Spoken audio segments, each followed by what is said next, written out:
You are welcome to the Bottom Line Liberia. Well, ladies and gentlemen, another beautiful evening here from my end in Europe in Studio 1. I'm seated, and in Studio 2, Jima Kamara is seated. And together, we believe it's going to be a wonderful night. This is the Friday's edition of the program, The Bottom Line. On this edition of the program, we'll be looking at some major events making news in Liberia. That is, we'll be going through the newspapers, the major newspapers, and we'll be talking about some of what you've already heard or discussed from your end. But we're going to be giving our own opinions. And like I always said, if you are a teacher, you take the picture of an elephant and show it to 100 students in your class. Every one of the 100 students will describe the elephant in a different way, and each one of them will learn from their friends. So, Jima, let me say welcome to you. How is it this evening? Oh, well, thank you very much. Always good to be back on the Bottom Line, Linfo. It's good always Friday. TGIF, thank God it's Friday. Good to be here to share what we have. I think you've said it. You may have read it, you may have heard it. We've got something to share with you. And we also will invite you, if you got anything to share with us, we'll also expect, or we believe that if you can drop in your text for us, we'll discuss it. If you have any opinion on the information we're going to be reading on our daily newspaper in Liberia, local newspaper, please share with us.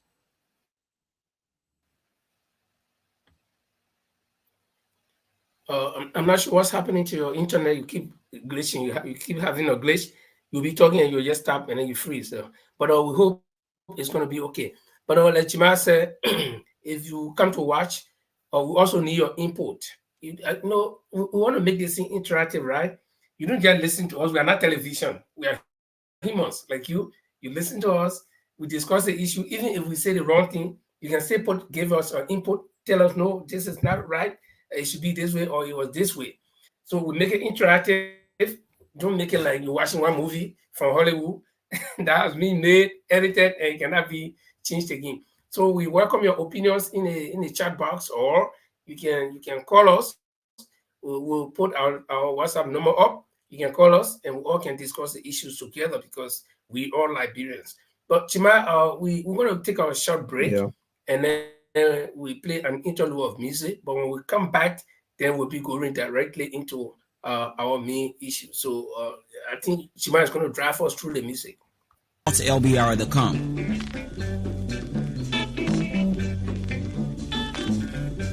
If you marry, your trouble really begins. If you marry brave woman, every day Pambata will let it to Tabatu. If you marry Baza woman, every day full money, Tonina Muliari, Chinika Bonnie Monkey, you better of you up. If you marry Buza woman, every day Tobogi, the one in Ganaya. If you marry Vauman, every day Pasayama and Jaffin Lafao. So ya put your way, come my put away. Galocadia way, Baka in one.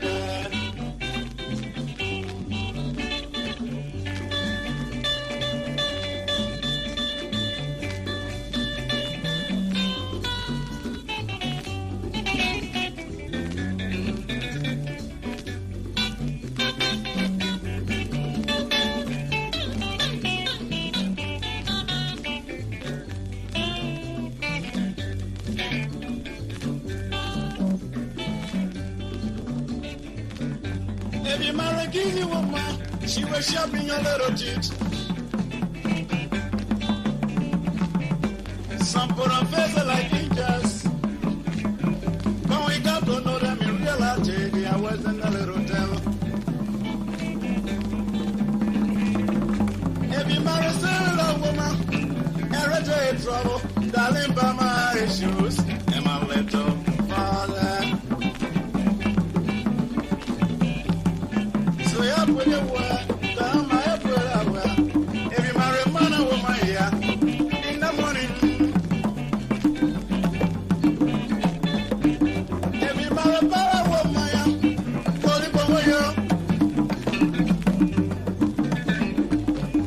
Every married crown, my yeah. Every day fire go, in a soup fire go. Every married crew, my yeah. In the morning, pepper. Every married man, no woman. Every day, summer.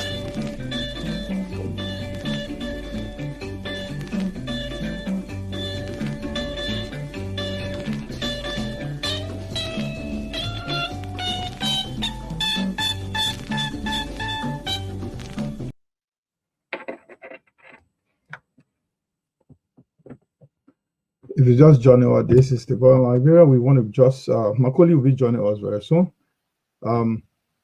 We have we're going to straight go to the newspaper as you see it. Liv, are you there? Yes. Liv, are you there? I'm getting feedback. Yeah, I'm getting feedback. Okay, but let me just check something. Do you hear me? Yeah, I get you some feedback also. You hear me very well? Okay, I guess it's Yeah, it's under control now. It's under control. Okay, Liv, for that, we'll just go. We're gonna go straight to the newspaper. If you see it on the face on the screen right now, we will first tell you what is it like right here. We will do the review of our daily newspaper info, and we want to start first for the straight up to the visit of the person elected to the USA info. What's your story on this? Well, I've been following on the internet, which is the major source of information for those of us that live outside of Liberia. So we learned that the former first president and president-elect of Liberia,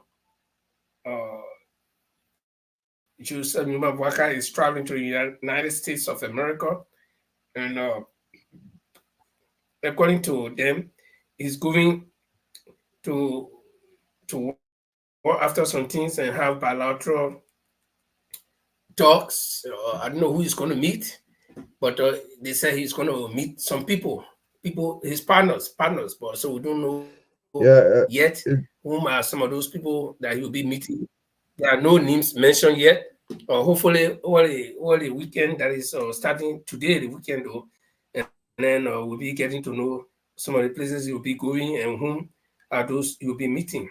Yeah, what they said was it's a very short press release. For Office of the President-elect, it says the President-elect of the Republic of Liberia, Ambassador Joseph Numa leaves the country this morning for the United States of America and release. This is official. This is a press release from the Office of the President-elect.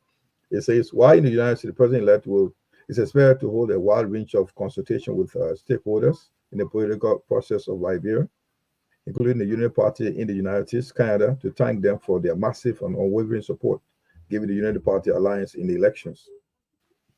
He's also expected to pay visit to close family members. You're having some problems. You keep breaking through. So but I'm doing okay. I think you also from that end, also some glitches coming from your end. So what we need to do, we're going to take a break. You keep getting stuck.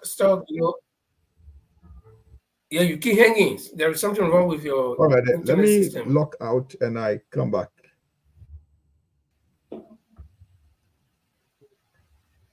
Yeah, okay. Chima is trying to sort out things there. But as you may have heard by now or know by now, former VP Joseph Numa, now president-elect of the Republic of Liberia, leaves the country already. He left the country already. I know I'm trying to put in the journalistic term. We normally do not use words that he left the country unless in continuation of the story. But normally we bring the headline that he leaves the country. Okay, he leaves the country to the United States of America. And as you heard, he will be meeting some stakeholders, some partners. And like I also said, we have not heard any specific names, whether he'll be meeting U.S. government officials, like House members, or some type of bribes in the U.S. government. We don't know yet, but we know that he's in America. He's going to visit, and we hope to get details of his visit. So that's one of the things that we following on the show tonight. You know, he has not been inaugurated, but he's president-elect, and he's just inches away from being president, just inches away. In fact, he's already president. The only thing that is remaining is the formal, you know, transfer of power. Like, okay, President George will leave, and then President Joe Barker will sit in. You know, it's that you want to rent a house, right? Or you already bought this house from somebody from the owner, and the owner lives in that house, and so the owner have to clear the house, maybe take away all of his important items that he needs. The ones that he doesn't need, he might throw them away, and then you coming in as a new owner, the key will be formally handed over to you. And so that you know the feeling I'm talking about, right?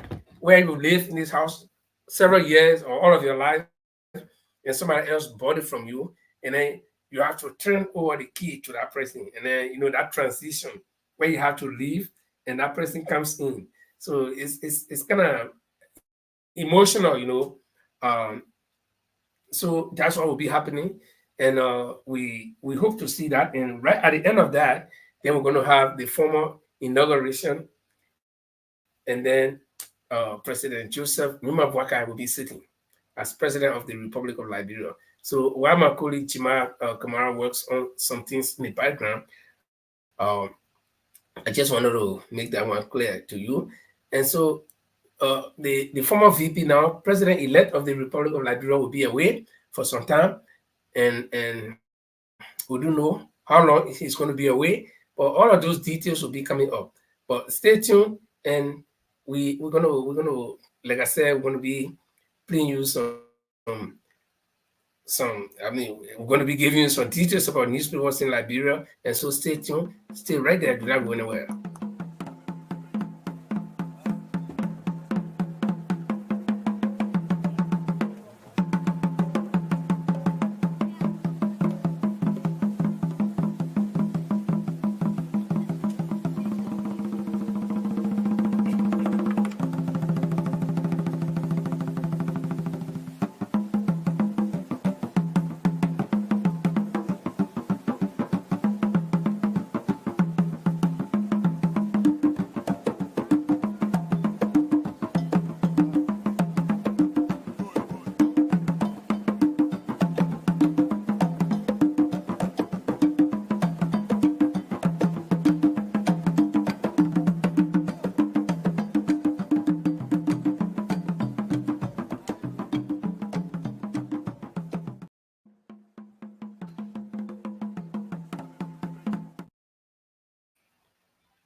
Okay, welcome to the Bottom Line Liberia. Again, my colleague Chima Kamara is trying to take care of some technical issues that he has to fix, you know, regarding his internet connection. But like you said, the former vice president, now president-elect of the Republic of Liberia, Joseph Numa Boakai, is in the United States of America already. According to the only information we have is that he's going on a visit where he will be meeting stakeholders, partners, like people, sources close to him say. So the names of people have not, come out. We have not surfaced. We don't know who he's going to be meeting. We don't know what meeting he's going to be holding. We don't know any details yet. But the only details that we know that make news is that he is already in the United States of America. But circumstances surrounding the VP's travel, comes in a wake of doubts and some suspicions. Again, I will leave this hanging for now. Probably Jima Kamara is going to come back pretty soon. Then we can go into that. But let me put this picture up, and then you can see what I'm talking about. Let me see. Can I put it up? No, let me check. Okay, yes, it's up. And so you see what I'm talking about. Take a look at it carefully, and I will come back for all to discuss.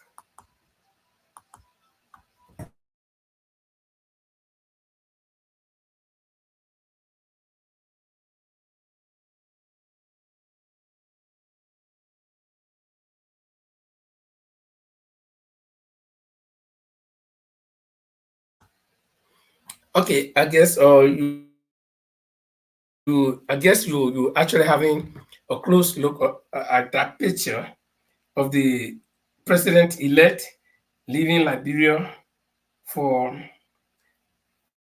the United States of America, where we understand he will be meeting with stakeholders, partners, and supporters of the Unity Party, of course.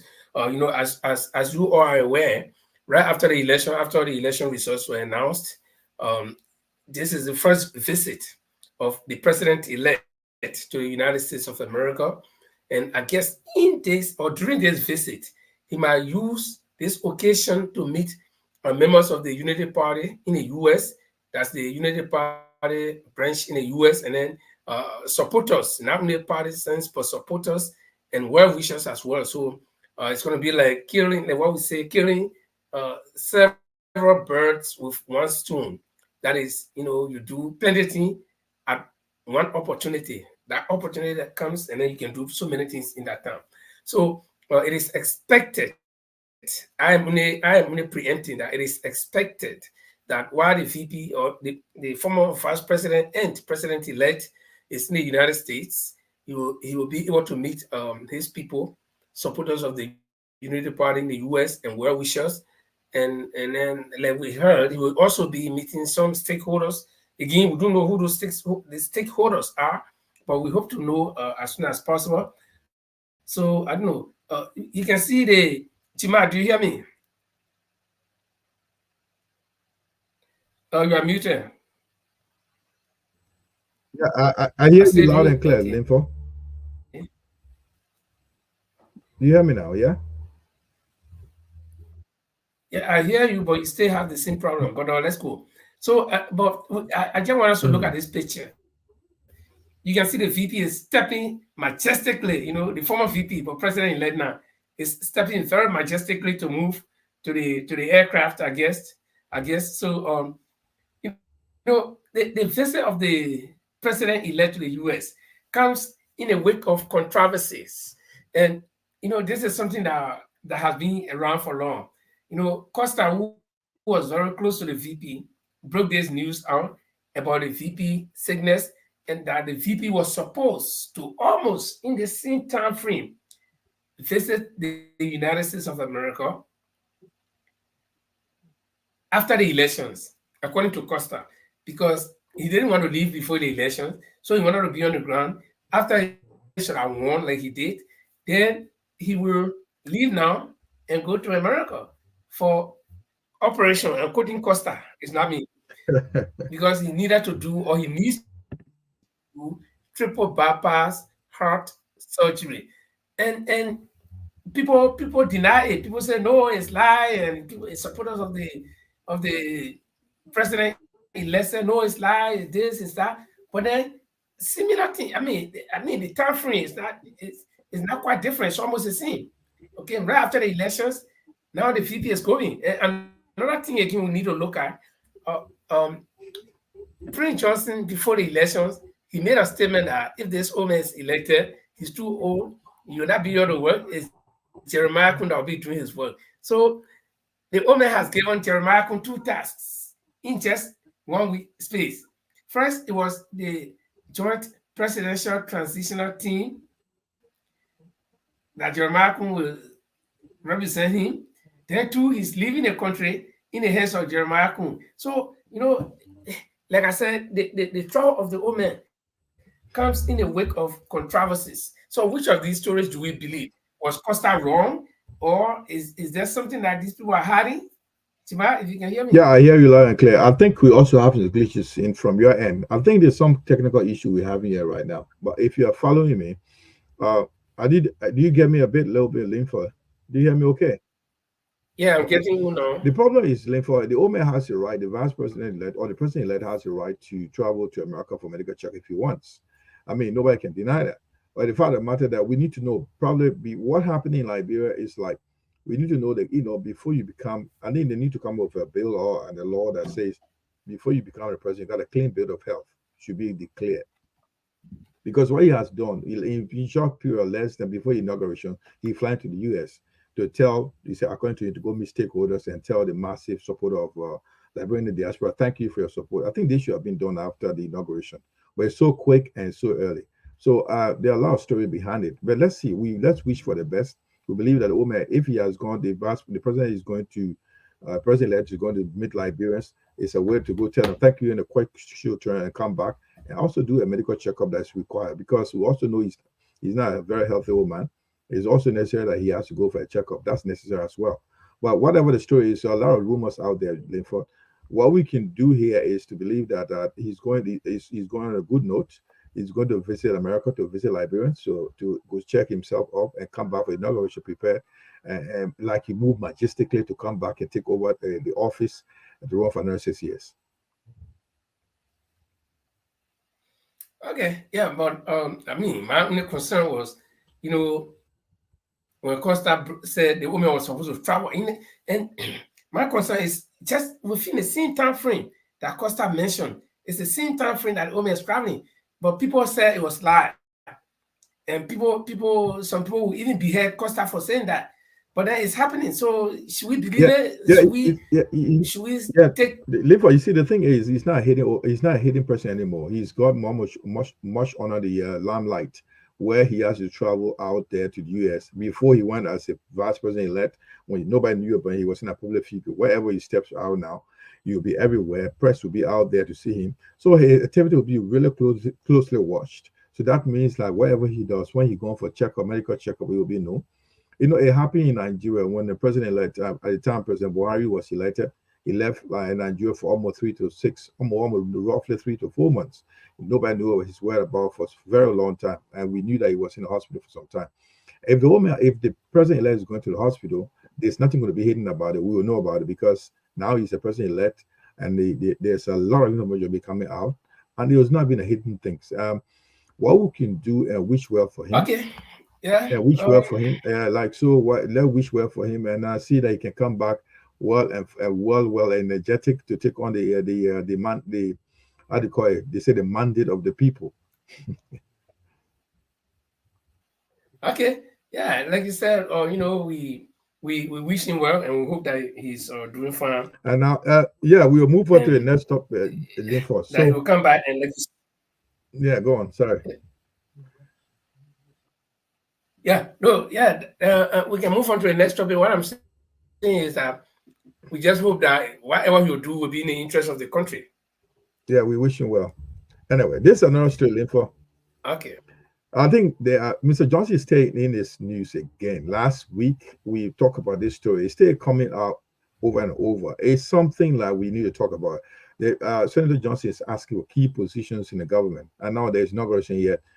We want to talk about it. If you are following us, tell us what you think.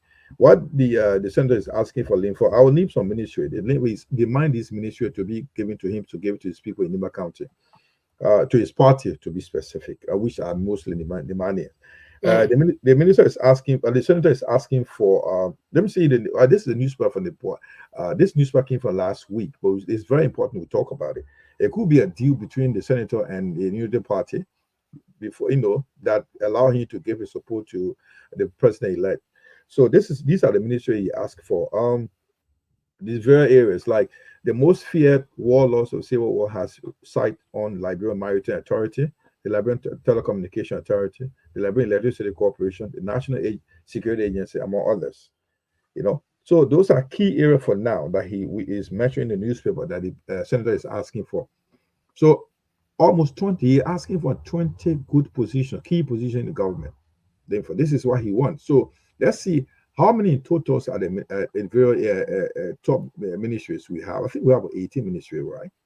So, and he's asking for 20 out of the agencies, very autonomous agencies, as well as ministries. So this is a very key concern here. Was there a deal struck between the president-elect and the senator? Well, that's a good question. If you remember last week when we were on the show, I did mention something that Prince Johnson did not hide his intention.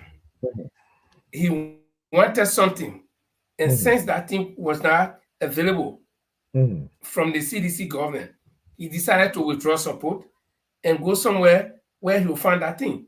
And what is that thing? It's a play. It's a pay for play. I play for you, then you pay me. Okay.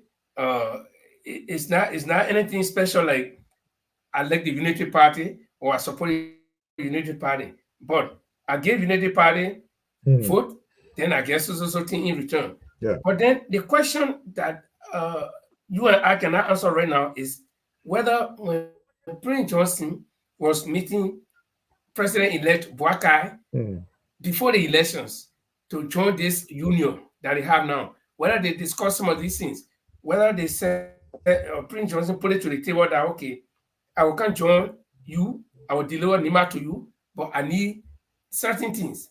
These things I couldn't get from where, and that's why I'm coming to you. Will I get them? So none of us here was in that meeting. And I remember Prince Johnson and Omer had a series of meetings. So none of us here was in that meeting.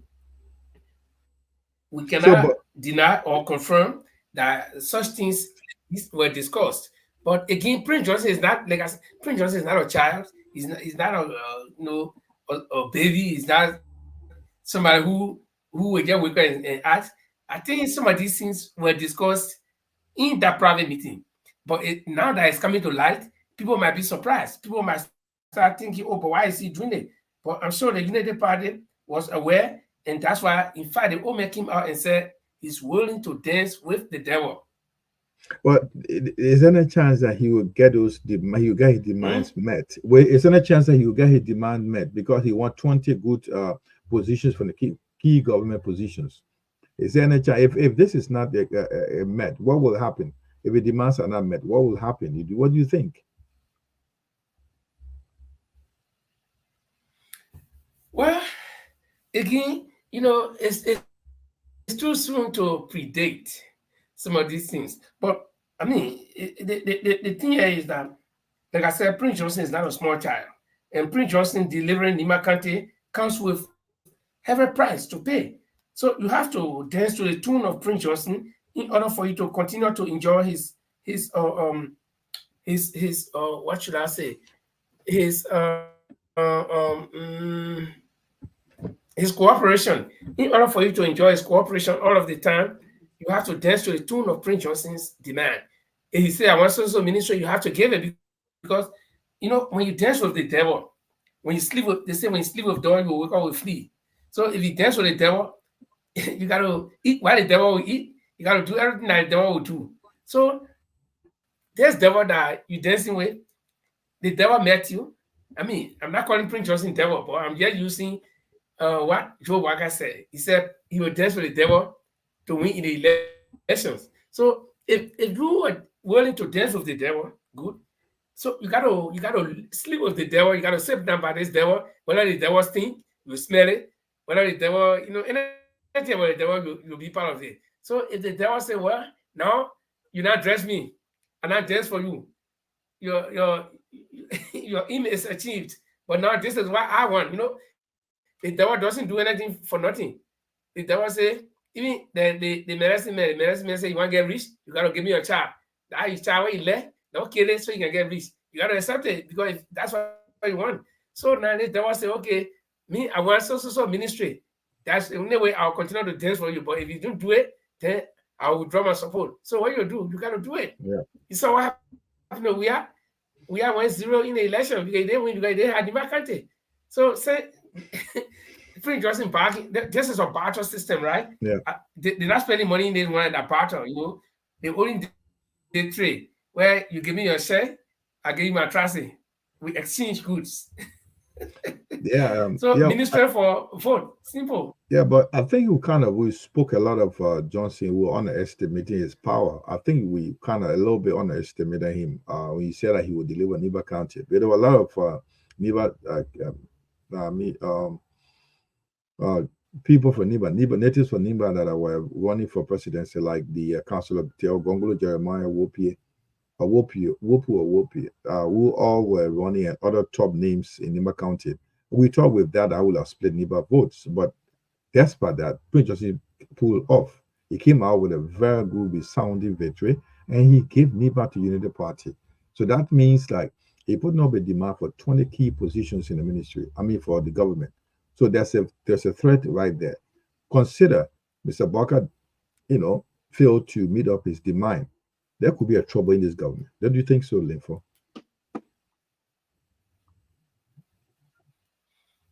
Okay. Well, that's it. So, but again, the newspaper headline says that Prince Johnson is a headache of the UP of Waka. So we wait to see, because sometimes when you get headache, you can take painkiller, right? So whether Waka will take painkiller with this headache, we don't know yet. But let's wait to see. For me, I don't like to pull the car before the horse. So okay. Now talking about that, we're talking about the wait to see. Yeah. Are you there, Joe? Are you hearing me, Linfo? Yeah, you keep sticking, but it's also happening to your end as well. You're also sticking. Yeah, he's also doing the same thing. It could be from I don't know what's the technical problem today. Linfo, are you there? I don't know. Linfo? Hello? Is that okay now? Well, I don't know. Yeah, because I can hear you. You keep sticking. Probably so. I can hear you when you talk, but you stick, and then the rest of the words I wouldn't hear. All right, but it's much better than a little bit, is it? Yeah. You say the same? No, I can only notice it when we're flowing, when we're talking fluently. Right. Okay.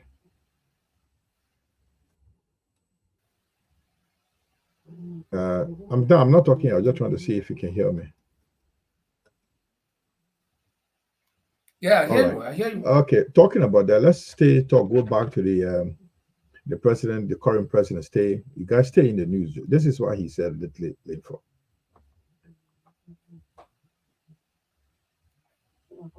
This story came for the we were defeated because we defeated ourselves. This for the Daily Observer. Listen. Daily Observer newspaper info. Yeah, listen, Jima. Yeah, we are saying that they were defeated because they defeated themselves. And the question here is, how do we know how they defeated themselves? Whether they decided not to vote, or there are no people went out to vote, or whether I don't understand this. But it's like there's a story about the old lady in the town. She get tea. They kill elephant. She wants on the elephant meat. She goes there, and people refuse to give her any of the meat. Then she say, "Well, you don't see my mother. I wish I can eat elephant. I get tea, my mom. We can get tea. Why you went there?" So if you know you are going to defeat yourself, why did you run? So this is like he just want to console himself or his group by saying that we defeated ourselves, not nobody defeating us. So, but again, that's it. They were defeated in any case. Whether they defeated themselves, they shouldn't have defeated themselves in the first place. In order to go and rerun, you shouldn't have defeated yourself. But if they did it, fine. I mean, it happened. Yeah. Linfo, this came from the Daily Observer newspaper. If you hear me loud and clear, I will read the story. What happened? He made this statement at the church called the Foke Clone Gillette Family Fellowship Church on the 26th of November. The president said, he said that this is what he said, quoting the newspaper. Do you hear me loud and clear, Linfo? Okay.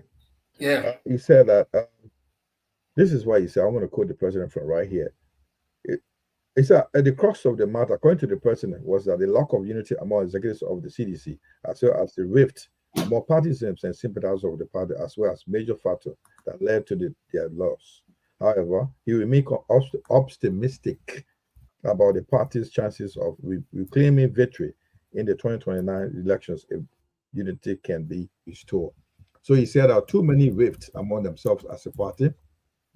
There are too many issues among the executive of the party. Sympathizers of many people have issues. So there were deep-seated issues in the party, Linfo. So that's led to their downfall. So the president is blaming his party, the inner circle, that something went wrong. So probably we didn't know the detail. The law may come out. We wish to know, at least. So he said we still remain optimistic for 2023. 2029, he's going to come back to fight back to be a very strong opposition. I think CDC is very good being in opposition. Let's see what you're going to do in the next 6 years.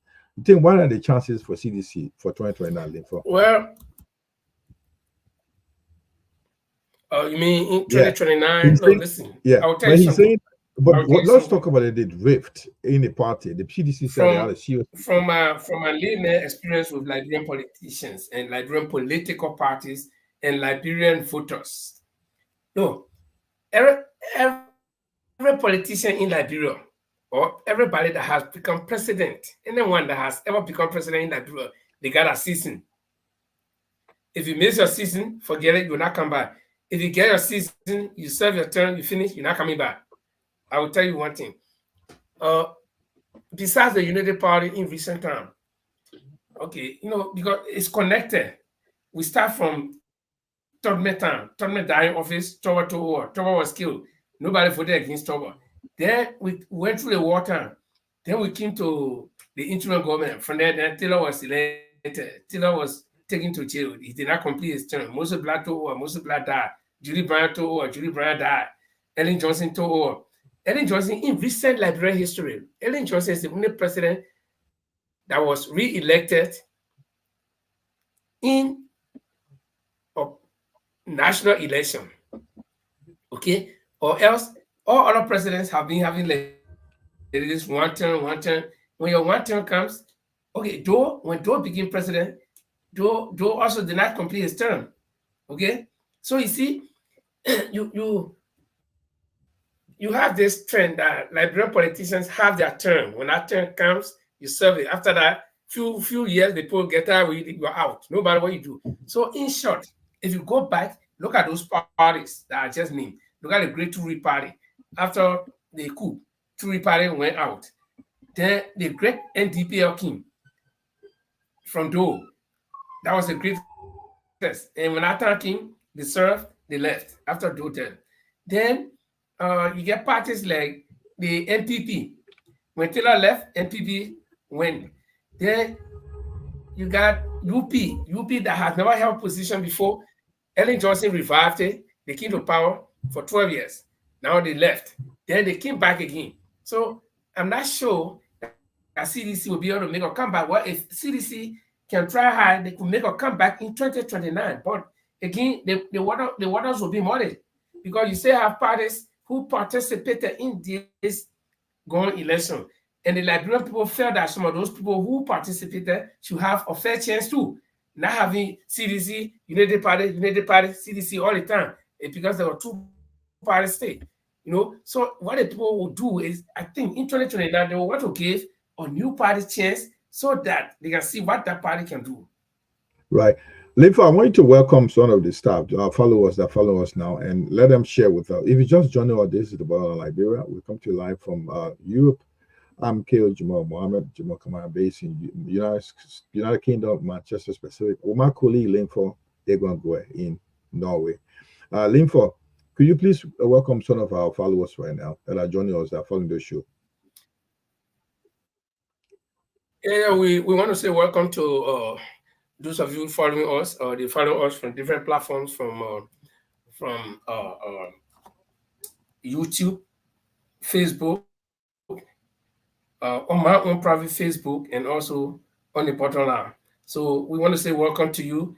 Please help us to share the show, share to your contacts, so that we can all discuss the issue. And if while we're discussing, you have any comments, you can write your comments, or you can ask your questions, or you can make your statement. You can better stay calling. If you want to call, just let us know. We have our telephone number, we'll share with you. Or we basically discussing the major newspapers in Liberia, some of the major headlines making news. Now, some of these things that we are discussing, you may have read it, you may have seen it, you may have heard about it, but we are taking it from our own perspectives. Like if you want to if you get two people to describe one thing, all the two people will give different descriptions. So that's what we're doing. We give you our own opinions, and our opinions may not be right. They're not wrong either. So if you want to give your own opinion too, you can also write, and we'll take it. So please help us to share the show to your contact as well. Linfa, we want to welcome Miata Dakina, one of our key followers. Or now, Miata just joined us. Welcome, Miata. Yeah. And James Matada, Also, welcome James. James just joined us. Link for those are a couple of Yeah, names that Miata Takina Jeans Matara. Yeah, Miata Takina Jeans Matara. And Mr. Emmanuel Glody was also we want to say thanks watching. for I know that joining he us. stayed there. And also, several people come in and go because they watch from different platforms, so it's difficult to know who all is watching. I can only see people who are watching from my page. So, but if you're watching us, we want to say thank you for watching and also help us to share the show. Therefore, we move to okay, we'll move to the next one, Jiba. Yes. Therefore, this is the Senate debate the draft bill to legalize tuition free policy at the public university in Liberia. What is your take on this? Let me get you the background of this information. The story is like the university is saying that they are struggling with our bills and other stuff, so they are raising up the fees of $600. What the government is saying that it should be free of charge. So the issue is like they are trying to come up with a bill. It used to be $400, they raised it up to $600. So it's a bill before the Senate on this tuition fee for policy. So they're to decide either they have a free bill, it's free tuition. Yeah, but again, yeah. Go on. I remember my days at the University of Liberia. We pay tuition, right? We pay minimum fee for credit hours, and it wasn't special tuition per se, like we do in the West here. Okay, so the University of Liberia has always been subsidized by government. It has always been kind of like a tuition-free university, though. But if the universities say they are struggling from finances, so how would a tuition-free policy help at the university? Because how are they going to get money? Right now, they're receiving small money from registration and from what you call that, or payment for credit hours and other things. Yet they are still complaining. What if you make it totally free, where I will just go and register, I collect my books and go sit in class, and after class I go home. So how are they going to survive? I mean, it's like you already doing small job, you can't make it. Then you leave the job, you go sit down home. So how are you going to live? Yep. Okay. This is something. I don't understand that. Yeah, that's true. But this is something like if the government is subsidizing it, the government have to put money in there to keep the university alive and all functioning. Because there's a bill being signed and sent across to the Senate to approve it. It came from the House of Representatives saying that there's a policy established through an executive order declaring tuition-free education at all public universities and colleges in Liberia. It could stand alone as a legacy initiative of the President George Weah. President George Weah declared that there should be undergraduate students at every college and university in Liberia should be free. So this is a bill before the House because it was a tension when the university raised money up from $400 to $600. And George Weah on the October, this is in the story. We're quoting the front page African newspaper. It says, this is why he has a story that carry here, link for. If you're following me, well, you say President George Weah on Wednesday on the 24th of October declared tuition-free education in the undergraduate level, all public universities across the country. The president's pronouncement came across amid tension between the University of Liberia students and administration over the increment in credit hours fee from $400 Liberian dollar to $600 per credit hour. President Weah's declaration is a relief for many struggling students at the state-run university, but some political pundits have termed the pronouncement as more of a political posturing, not meeting the current economic reality the nation faces. So they are saying that he's making it clear, he's making it free, but there's much more to it. So probably declaring it free, and they are passing a bill to be a free tuition for all undergraduate students. But then the question is, will the university be well subsidized to meet up with the standard to provide the requisite education for the people, the what we want? Can the government put in form for that?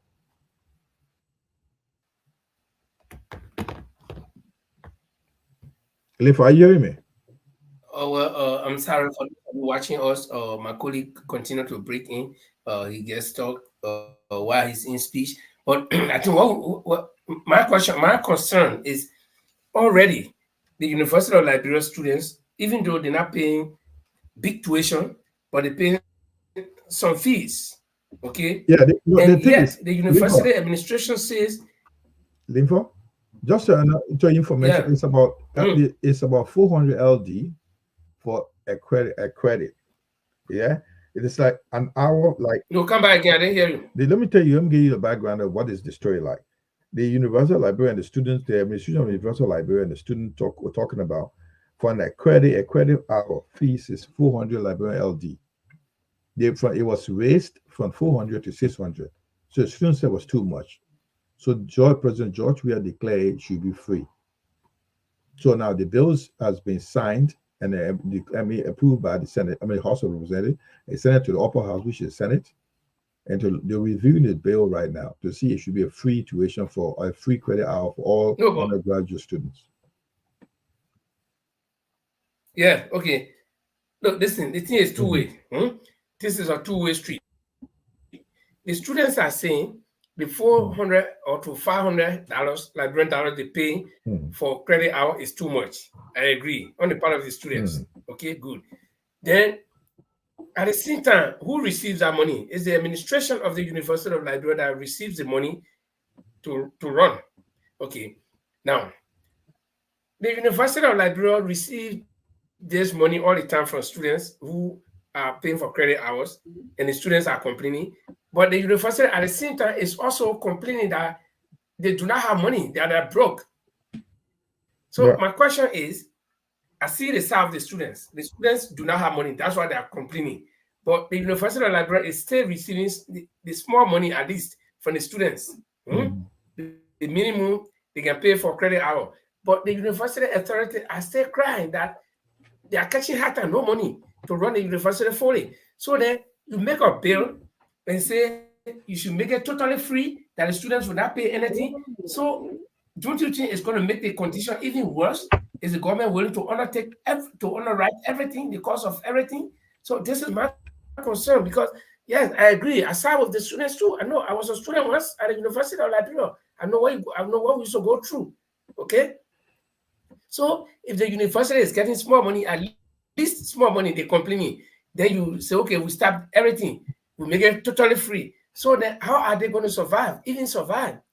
So that's my concern. Yeah, but I think I'm with you. The thing is, the government of Liberia should be able to put in good funding. If they say that the students should not pay the 600 LD, if you do calculate 600 Liberian LD, how much is that amount if you convert it into pound, euros, or dollars? How much are you looking at? I think it's less than how much should that be?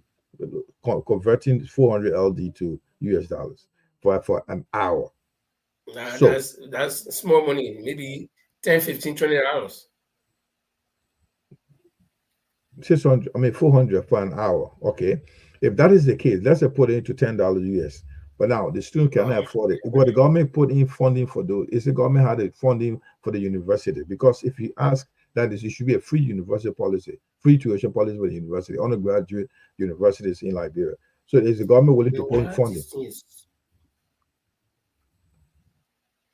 Yeah, that's the question we're all asking. Like if you listen to what I said before, I'm working, at least I'm getting €10 every month. Then I say, oh no, the €10, yeah, the people who pay me the €10, they complaining. So let me start the job and sit down totally. So how am I going to survive? The people who pay the €10, they complaining. Then I will getting the €10 and still complaining that I'm not plenty. But then I say, okay, then a friend come to me and say, okay, you know what? Just resign the job, move from there. The people who pay you, they complaining, and you yourself complaining that the money not much, so just resign and sit down. So how am I going to survive? That's the question that I'm asking. The university authority still complain, even though they get small money from the student, but they complain. Then the students who are complaining that the money is too much. Then the lawmakers say, no, you just make it free one time. So how do they expect the university to run? Are they going to fully fund the university? I think the government. I think the government should do a full amount to support the university to become functioning, to become well functioning. You need to put in a good funding for that university, or else, if the university is asking for 600 for a credit hour, that means that university have been struggling with funding. So therefore, the government needs to pay more attention. If you want to make a free university, free tuition university for all undergraduate across the country. Yeah, but then the question is why has the university not done that in the past? I think it's the government. Government is not putting the funding. That's why. Why has the government not supported the university totally? Yeah, because no, let me tell you, it's still going to create more chaos at the University of Liberia. Because what will happen eventually is that the students will agree. They are catching hard time to pay the $600. They're catching hard time the students. I understand that because people are not working. Then the University of Liberia is receiving that small money, and they too are still complaining that they do not have sufficient funds to run the university. So if you and the government is sitting there watching it, they are not doing anything. So if you totally avoid tuition payment or any other fee payment for that matter, how are they going to? I want to pee to it. How are they going to survive? Yeah, it's a very good question.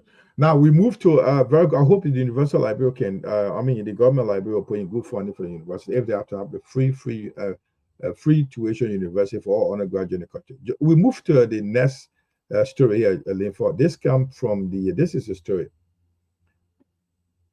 Prince Johnson once again in the picture. There must be audit. That's Senator Johnson Linford. This is story he said one of his using the church property. There must be audit. So he auditing the past leadership must be audited.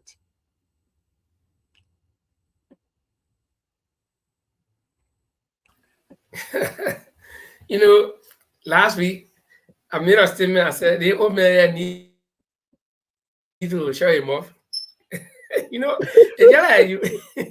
No. Yeah, if I old man, I'll show my mom. They probably need to show him off. He always in something.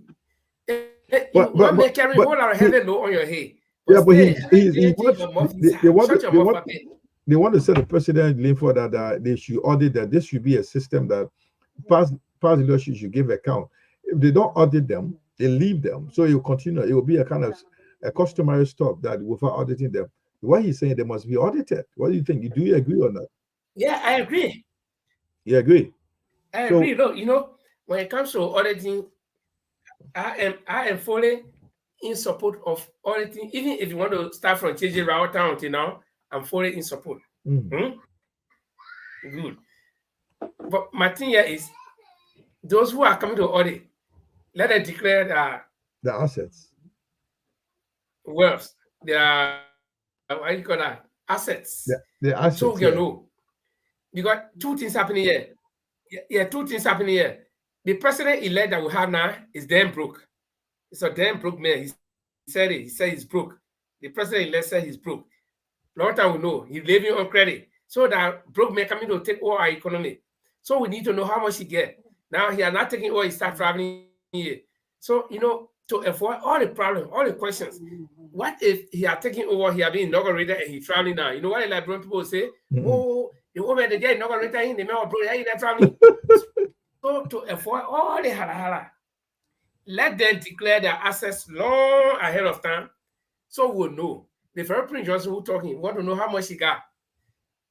Okay? Yeah. Then from there, we know how much the president-elect get because they made improvement. If he gets $50 in his account, then every time he makes a trip like the one he's making now, we'll know how much he bought a ticket for, how long he stay, where all you're living. Then it will be easy to match all these things, his earning, his expenditure, and all these things. Then there will be no doubt.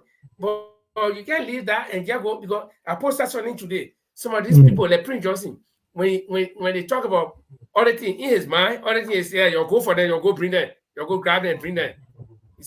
See? So auditing, just one more. Let me close my studio here, folks. Let me get close to the studio because there's a noise coming from outside. All right, if you just join you all, we are coming to you from Europe. There's a manager Makamara. Okay, like I said, yeah. So when they hear about audit, it's like after it's time for the catch them. You go grab them and bring them. No, that's not about it. Even the very people who come into power should be audited. We should know. Audit is now need to go beyond people who are in power before. You who come into power will audit you, and that's what we call declaration of assets. You tell us what you get, we know. We get it on record. So any move you make, we're able to track you down. Any move you make, we track you down. That's what they call audit. Okay, so it Now, shouldn't talking be like about which one the United, I mean the CDC folks are already saying. yeah, this is why the Linfo, Yeah, are you with me?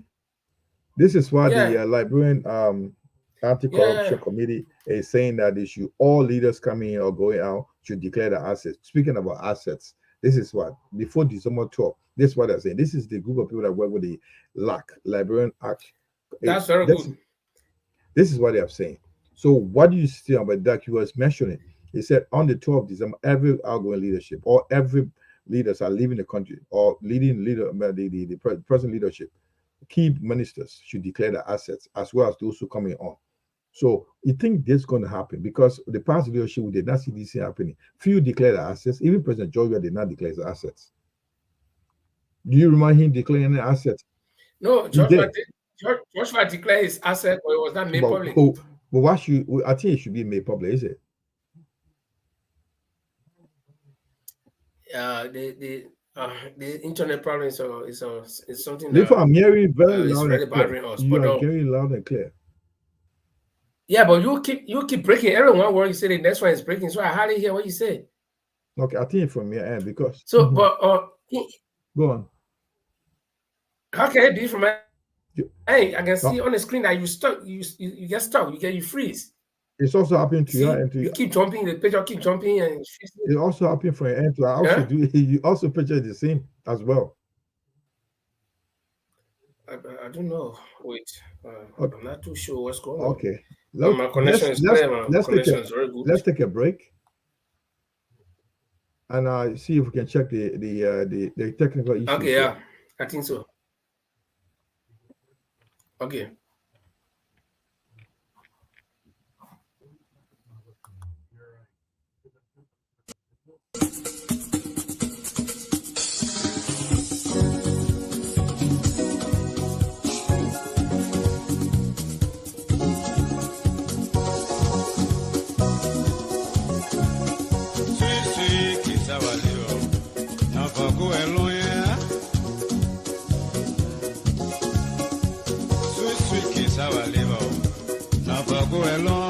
You take it from Peter to Paul will take it from you tomorrow, mama.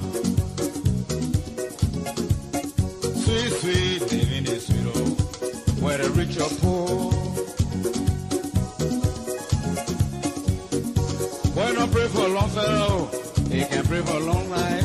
As long as they live, the better we grow. Power you find, it can make you heavy. It's just like a volcano, they pray to capsize.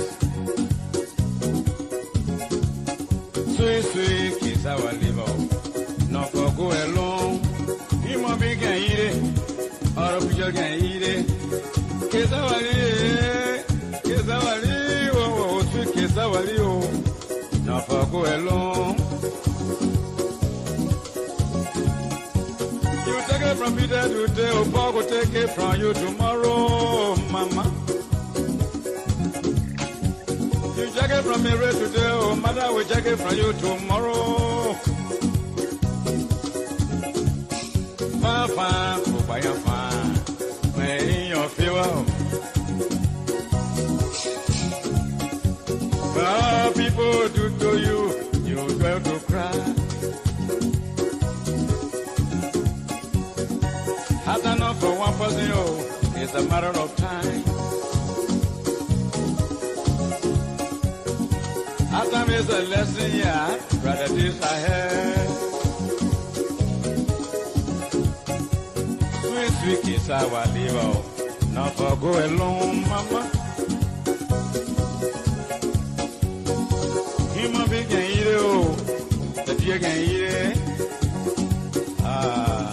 Go to our liver.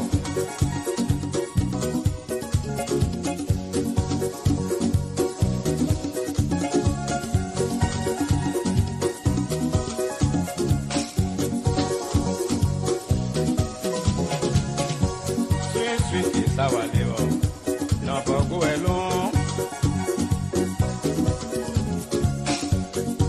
Human beings can eat it, we shall eat it too. Sweet, sweet living is sweet, oh, where the rich are poor.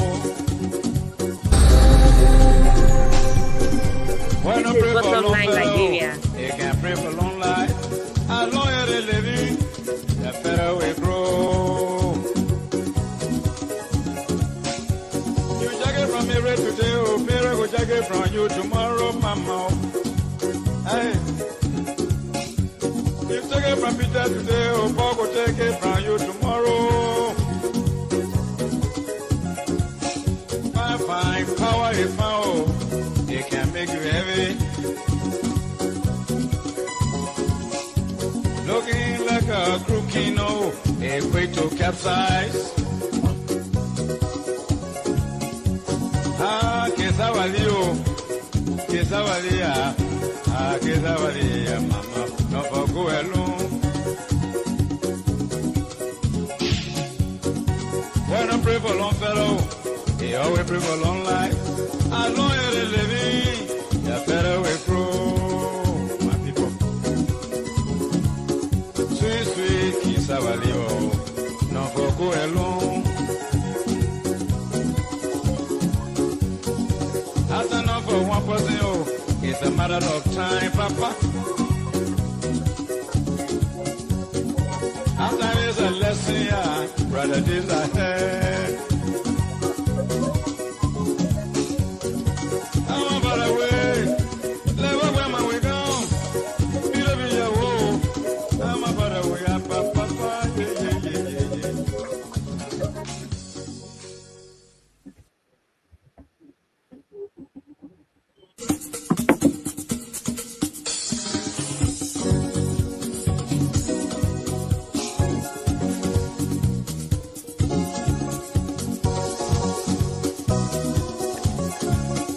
Sweet, sweet, Kesavalio, no for go alone, yeah.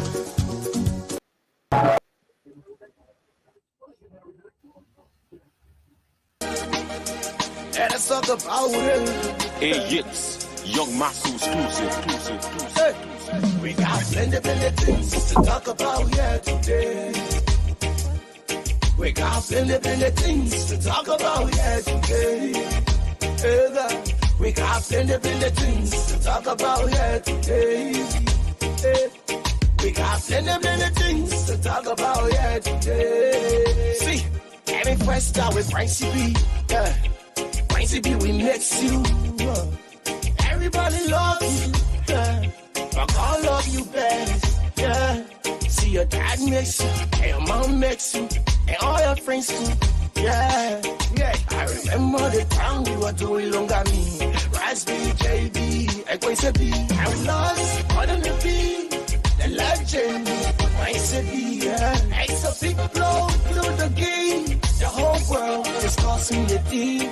We got plenty things to talk about here today. Oh Lord, we got plenty things to talk about here today. I wanna allow it. We got plenty things to talk about here today. You too plenty. We got plenty things to talk about here today. We will talk it. Yeah, talk it now or forever hold your peace. It will hurt them some.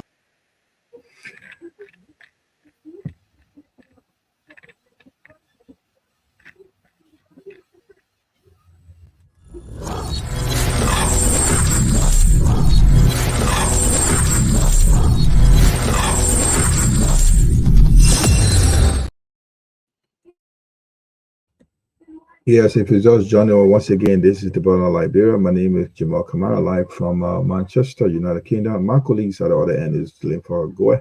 We're bringing you a live stream discussion with issues within our newspaper Liberia. Linfa. Yeah, let's say we just want to apologize for that break in transmission. That was due to technical errors, which we try to fix. We hope it's going to be okay now. We do not intend to bore you down, but these things do happen, especially with this age we live in, where we're not using conventional, broadcaster. We depend on third party. So these things do happen. But in any case, welcome back to the bottom line, Liberia. We broadcasting tonight, both from Norway and from the UK. We discussing issues about Liberia, especially major news making headlines in the major newspapers in Liberia. And if you just joining off, we ask you to help us to share the show and to also participate. You can write your comments, you can ask questions. If you want to call to give your opinions on the issue, you can do that. That's what we do here. We invite people to talk. We want to make it open. We want all Liberians to participate. Give your thoughts. Tell us what you mean. Tell us what you believe the issues are, and then we can discuss it together. Right, thank you, Lynn. For by way of information, we're also live on the online radio as well. We just got connected to the radio. Also, we have some technical issue there. We just got connected. If you just join, or if you can follow on the on our show right now on this platform, you can also follow on the online radio. You can see our logo up there on the right top corner. If you're on your left or right, always download the apps on the real iPhone. If you are using iPhone or iPod, you can use to download as well as Android, the Google Play Store. So we'll just continue with the discussion of major news that make news headline in newspaper and local Liberian dailies. So Linfo will move on to this is the news story right now.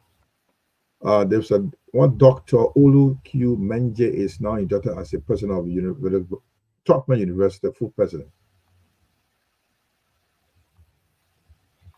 Yeah, that's a good news for him, and I think we hope the doc will bring some improvement to the TH.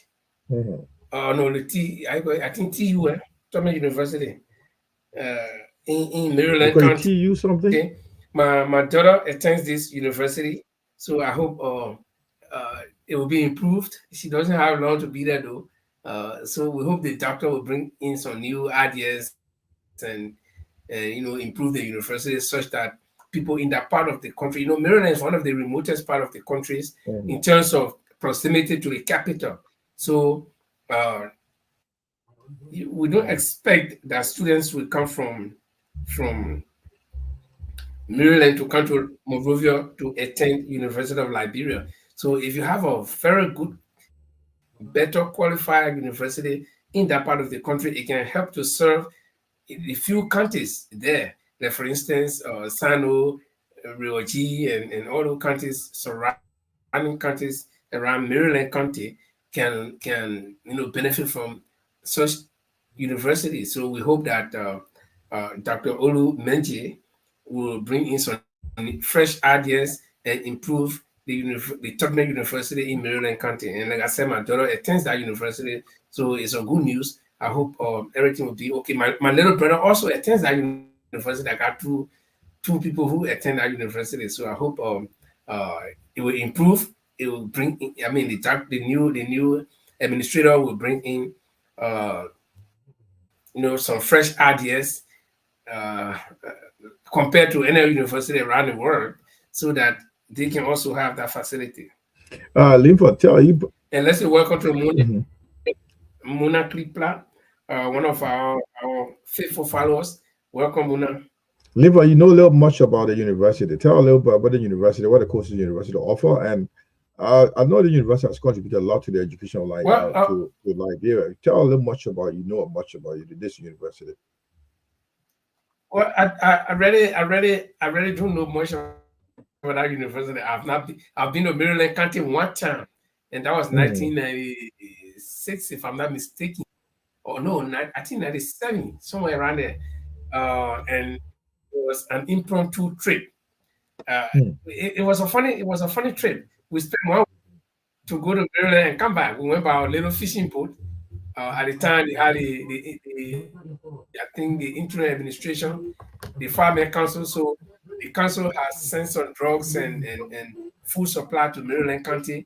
And on board that small ship, we had all representatives of the warring parties, AFL, MPFL, what you call that,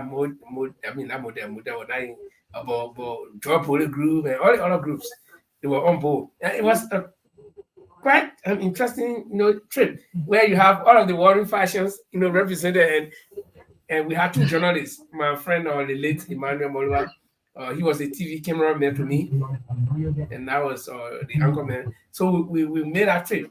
We left Monrovia. We went to Maryland. We reached Maryland in the morning hour, maybe around 10, 11 o'clock. We were there until around 5 or 6 o'clock, and then we left. We came back. So that's the only time I've been to Maryland. And the trip took us 3 days to go and 3 days to come. So yeah, I didn't see much of Maryland County. So I don't know much about that university. The much I know about it is that my little brother attends it because he works in Maryland County as county I think chief epidemiology, and then also my daughter attends that university. She's doing nursing. So that's much I know about it. And the next good thing I know about it is that they have some foreign instructors, some Filipinos are teachers there. So that's how much university in Maryland County. There's not much I heard of the university compared to Cotton University College, because two main government universities, TU, Tubman University in Maryland County, and you talk about like I said, it's because this is pretty much. Is it because it's in the Far East? Yeah, this is pretty much a younger university compared to Cotton. Yeah, but we look at the educational issue. Because if you see here, they are just inducting their 4th president. So it's much pretty new compared to Cotton University. And if you have not heard much about Tubman University in Maryland County, if you have not heard much about them, about their existence, like I said, Maryland County is one of the farthest counties away from the capital Monrovia. So then it's a bit difficult to hear a lot about counties like that. That should not be an excuse, Lynn, for if it's a good education, students should be pouring in there, going to school. Far away from the countryside, from the capital, where you have enough time to relax and learn, and you got a lot from that end. Then coming to the basic urban area, that the Monrovia, which is a capital city.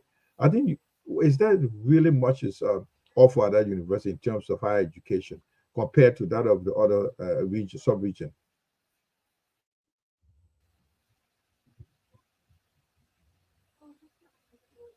Elinfo? Yeah. I'm saying that it's far away, it's very far in the sub-region compared to the sub-region. Like I said,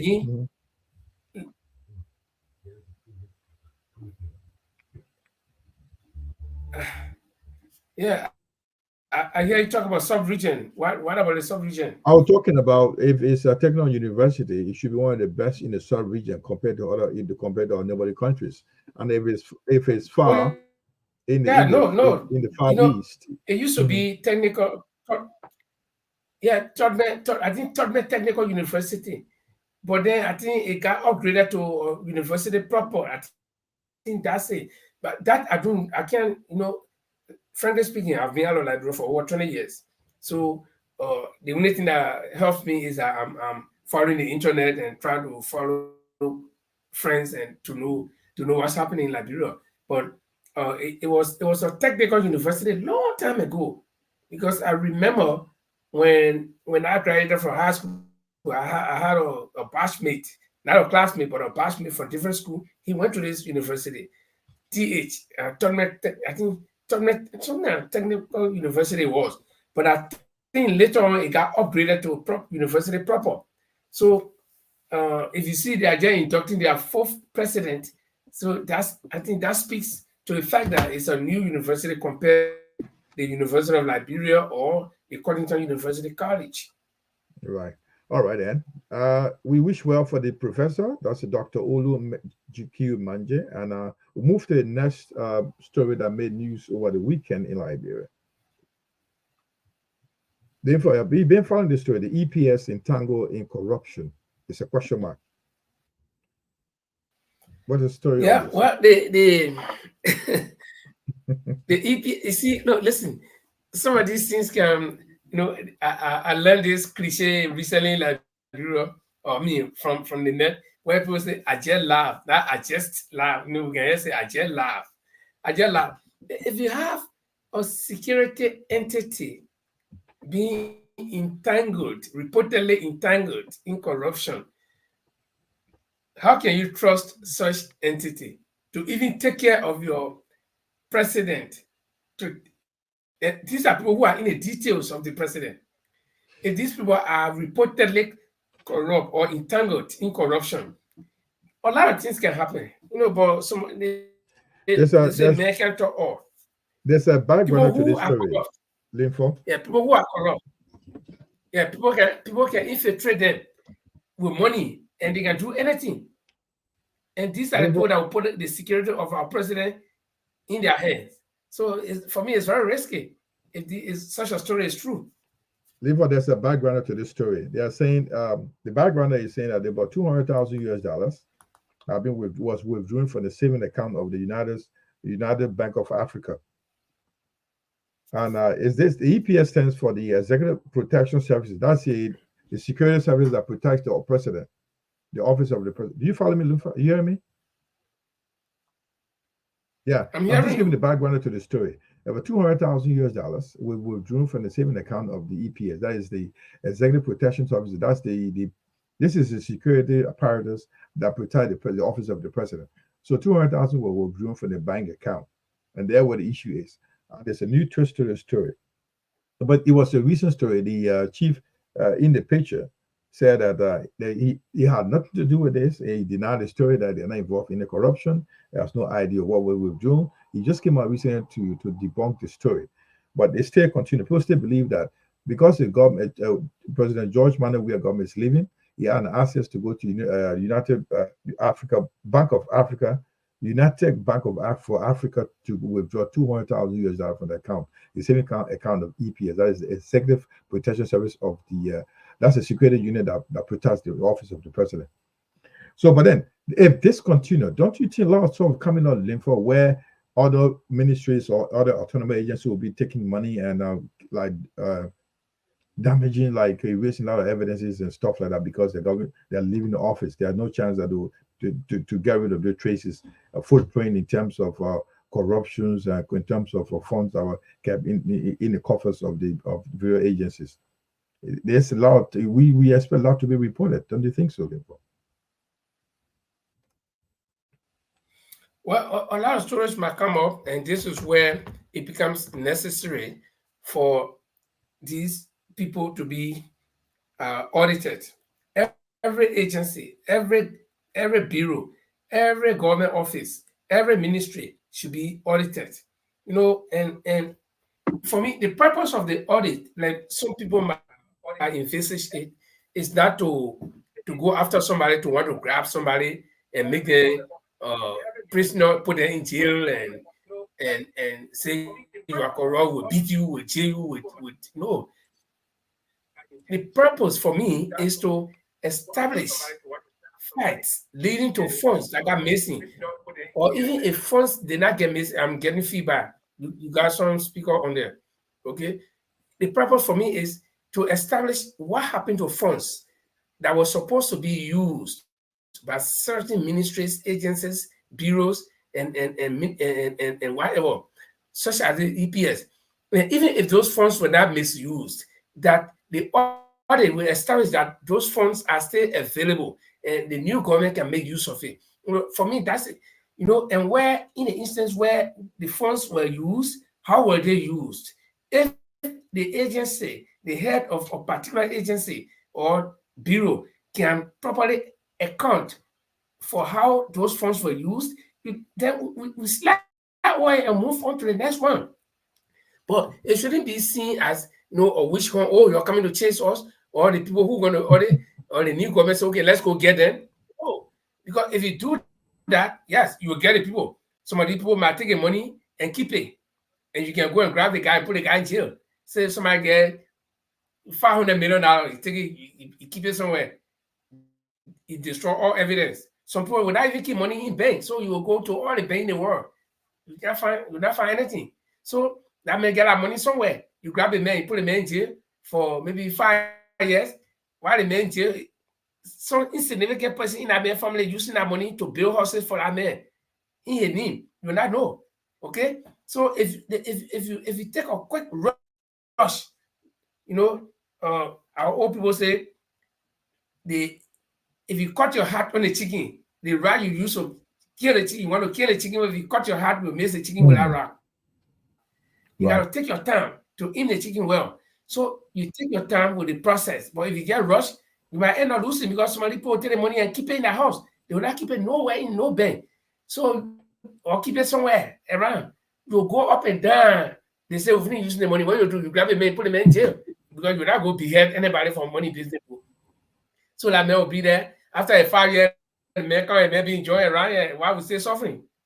You know, so, but the other shouldn't be like, yeah, let's go get them. Or the other shouldn't also be seen by the people who are leaving office as, oh, they coming for us, they wish hunting us. No, we want to set records straight. You know, for me, that's how I see it. All right. Linfo, we are in the news again in terms of celebrating one national day. This is Liberia. Today is December 1st.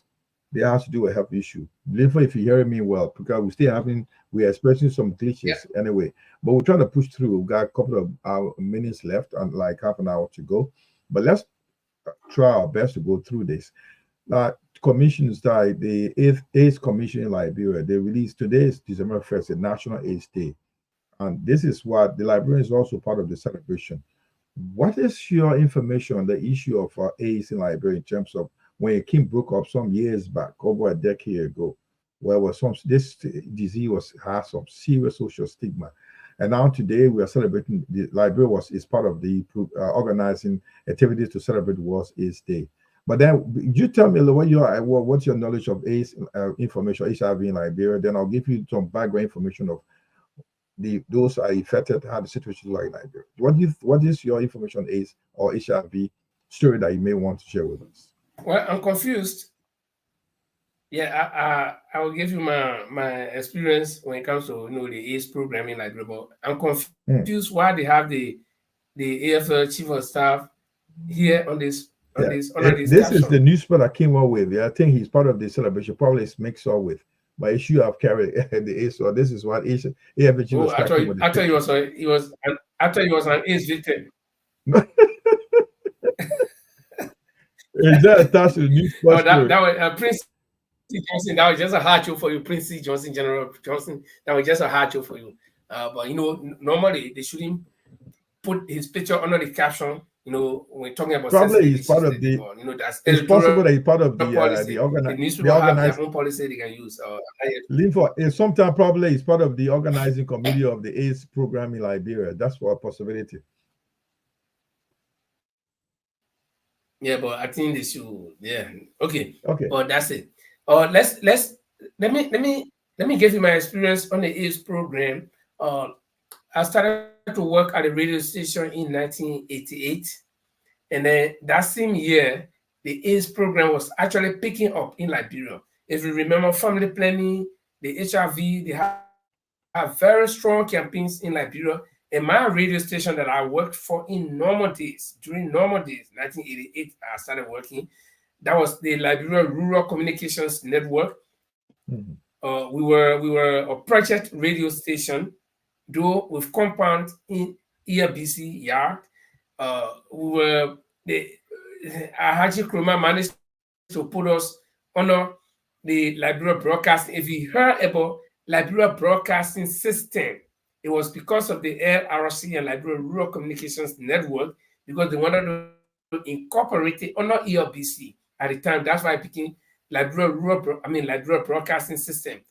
They have also brought in new equipment for the television station. So they wanted to incorporate all three, LRC and the television and the ERBC radio. So then,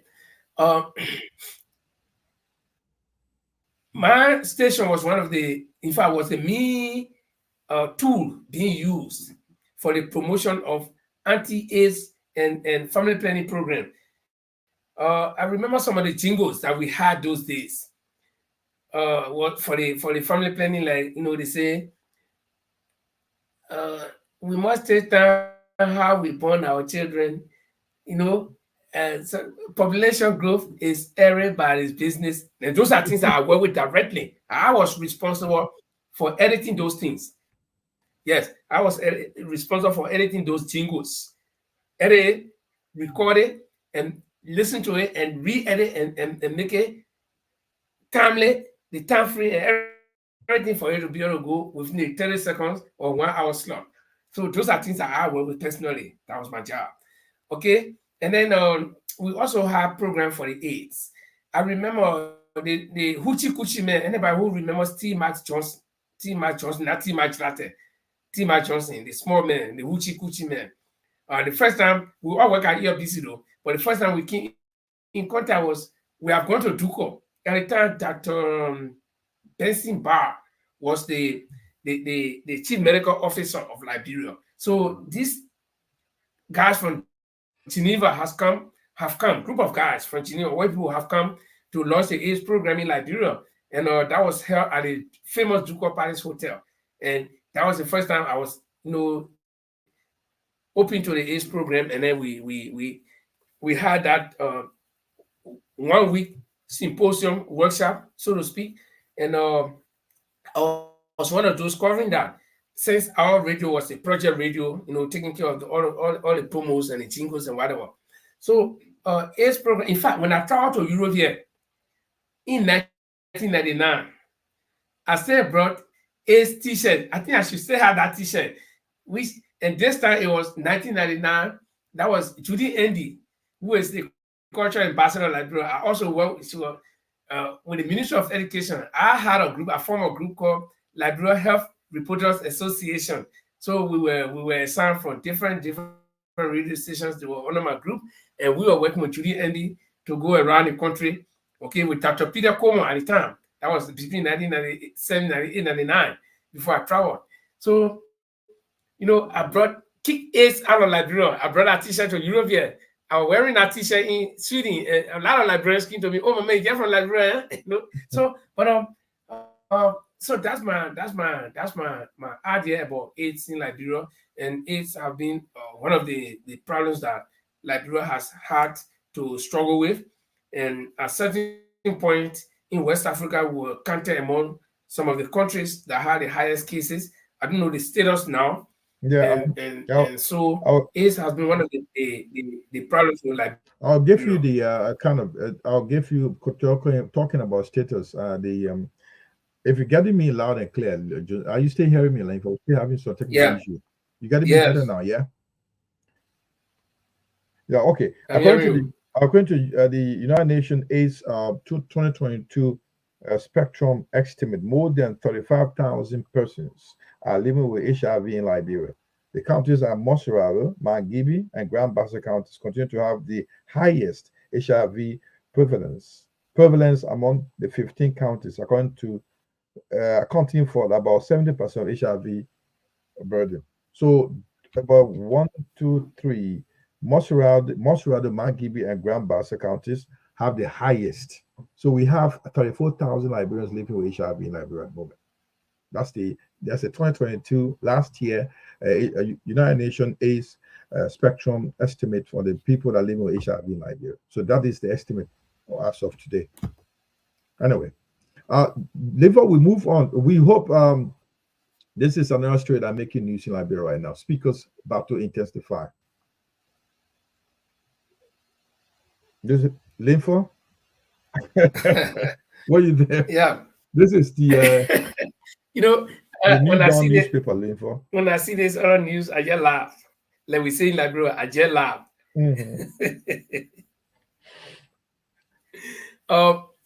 Yeah, the speaker said, but I keep hearing that Musa Belete is running. The guy is hands in the race, and some Yomli is also there. Yomli cannot run for speaker. Yomli is a senator. Yomli run for pro-temporary position. She can't run for speaker position. She can only run for president pro-temporary. Yeah. Okay, yeah. Yomli is senator. Sorry. So the speaker has to go for the House of Representatives. Yeah, go on. Yeah, it's all right. Yeah. Somebody said they shouldn't vote for Yomli because she quite a wasty, hearty on her friends. So maybe you remember when she wears the hattie on Sajusa. So yeah, I hope you'll keep a ticket far away from her. So she's hot tempered. But let's go to the House speakership, right? I think I hear a lot of people talking. Oh, Musa Belete is indicted by FIFA, and Fonatic Kofa also he committed some crimes, reportedly committed some crimes in the United States. So they should not, let me tell you, the entire damn house, sorry for my expression, but the entire house is replete with criminals. The fact that these people can receive envelopes from the president, yeah, so they're all criminals. So there is no way that you can take one person. No, for me, I believe that crime is a crime. If I steal one peanut and somebody go and break a bank and take trillions, we are all wrong because that name he stole to steal. Whether you steal one peanut and somebody steal trillion, that you got to see nomenclature. They will not say, oh yeah, they never I'm going to peanut stole, but the other man stole trillion. No. So the thing water can test, do not use your saliva to test it. Simple. But Linfo,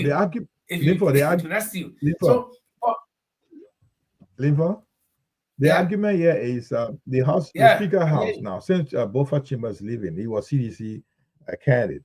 Somebody, a colleague or telling us about what much about CDC, because CDC going to go in opposition.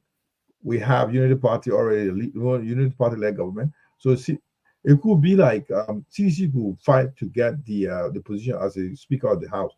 That could put a good challenge for the Unity Party led government in the House if they want to be a serious opposition. But now, Konati Kofa and whoever is like Musa Beit, whoever is coming from, they're all oppositions. Without them put up a serious challenge for the Unity Party led government in the House. Yeah, but again, I don't know if there is any rules about who should or which party, whether opposition or ruling party should become a speaker. I think that's why they have to have their own election. So I don't think there's any law, to select whoever. I think the president. No, there's no election. I think the president is also involved in. I think the president is involved in selecting the speaker. Something was changed. I don't know if I'm right about this. It was also election somewhere among themselves. I think the president have weighed in, but that's a house of that's a different branch of government, is it? Yeah, because we got three branches of government: executive, the judiciary. Yeah, you mean the president of the Republic of Liberia with the speaker? I don't think does he, because that's the three different branches of government. We got the executive, judiciary, and the no. The president has nothing to do with the House. The president has nothing to do with the House. The only person who has something to do with the Senate is the vice president, because he's the president of the Senate. The lower house is all by itself. The speaker is the head of that lower house. Yeah, but then let's look at it, because we didn't see there are people by themselves. The question I'm asking Linfo is like the leader, the CDC led government was the speaker was from the ruling party.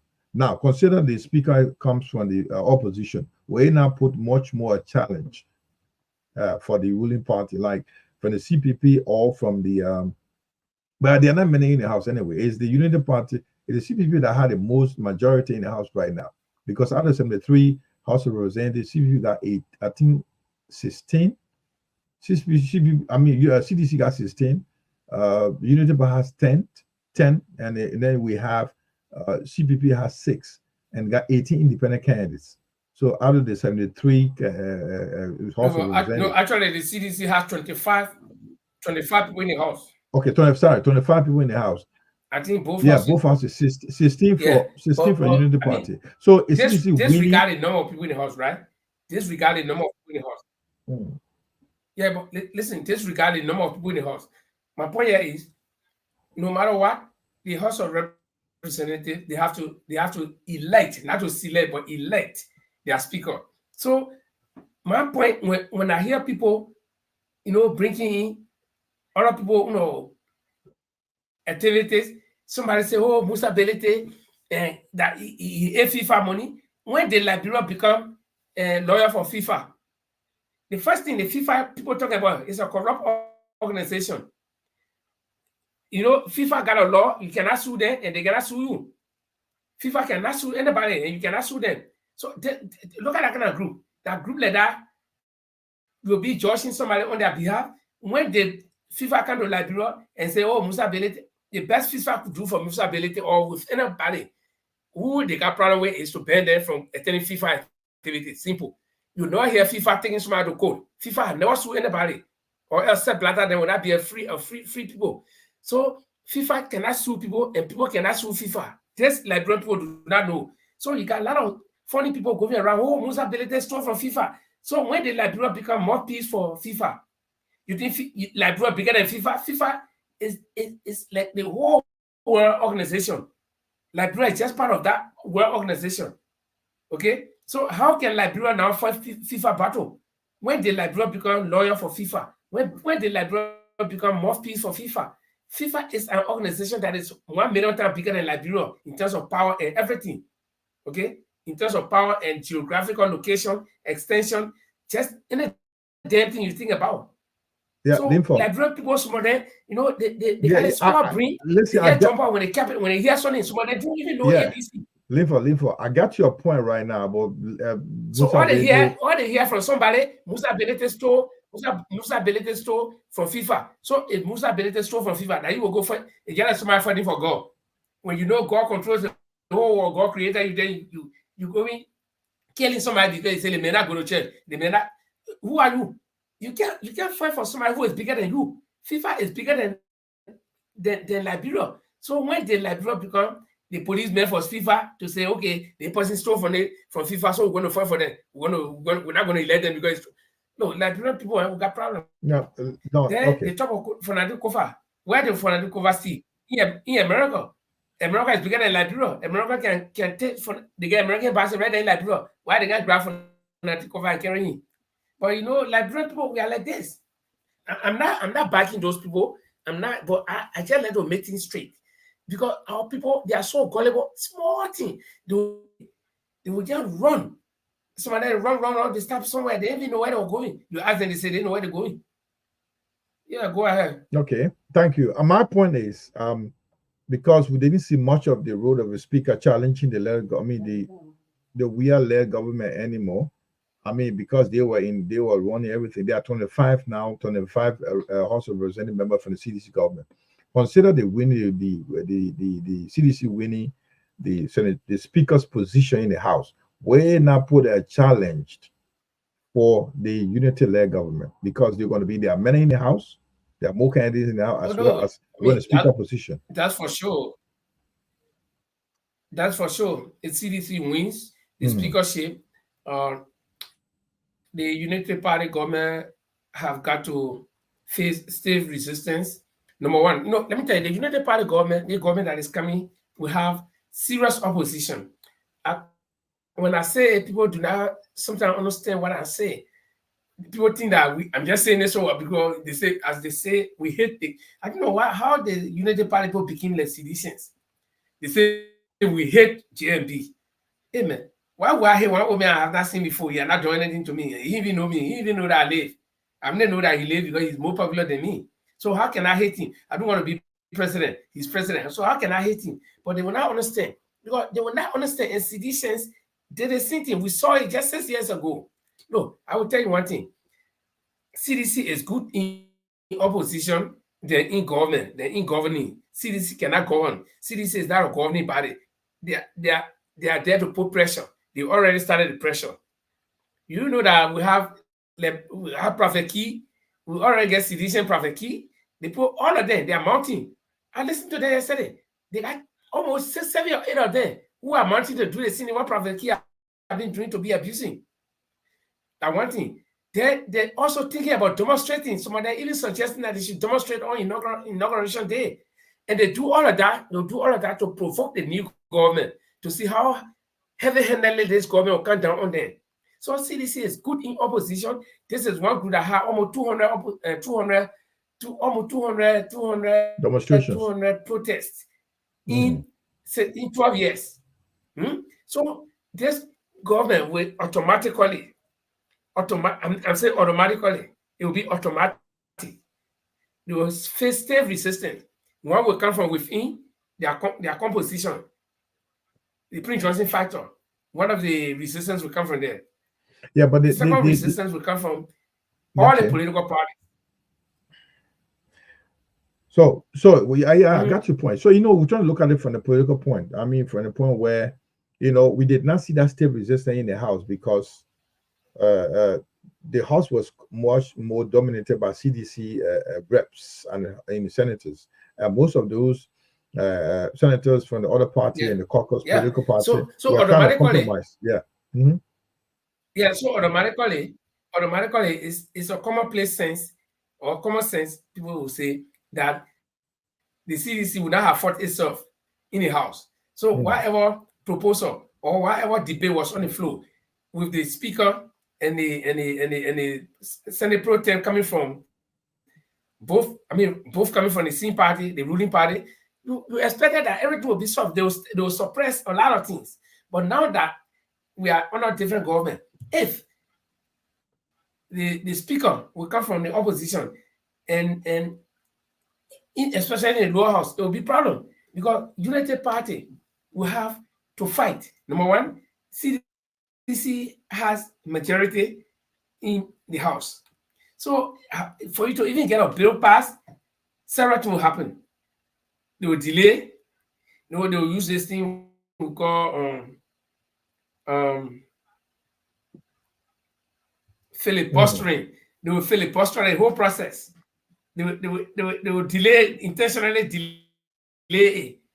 Okay, committees will go and they will not come back with any results on time. Those will be lying down there over one another. The speaker will rule. A lot of things will happen. So I think the best thing the United Party can do now is to fight hard to win the speakership. But the question is, how are they going to get support? Who? Because it's election. They're going to have election there. Do they have the numbers? Let me tell you. It makes a lot of sense. Let me tell you, you are coming, Tima. You are coming. But let me tell you one thing about United Party. United Party is the ruling government right now that will come. They will come after we are leaves. But they have made more enemies. Even before coming to power, they have made more enemies. Yeah? They made enemy with the ANC. CDC is the government going on. Of course, there will be enemies. I mean, when I mean enemy, we're talking about political enemy. We're not talking about gun battle enemy, no. Political enemies. So for you to get a cooperation from the House to vote your candidate, or I mean one of your representatives to be speaker, my friend, you got to do extra job. You've got to work hard. And I don't see that happening. Yeah, but we have two names so far appearing, right? We got Konati Kofa and Musa. I don't think Musa's name is on. Musa name has not surfaced so far yet. So whatever the case may be, they're staying in opposition. Will that be a big? So there's going to be a tough time for Unity Party-led government for the next 6 years. Definitely. I mean, I told you already. Okay, forget about the House. Forget about who becomes the speaker or whatever.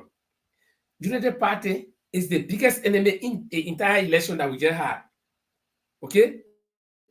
But what I noticed, the United Party is the Liberian people. What I noticed, Linfo, is that most of those House of Representatives, members of the House, once they're elected, they become compromised. You don't see much of the opposition anymore in the House. Like they all go with the flow. Don't you think it'll be the same old story? Yeah, this is the thing. No, that's why I have political ambition, right?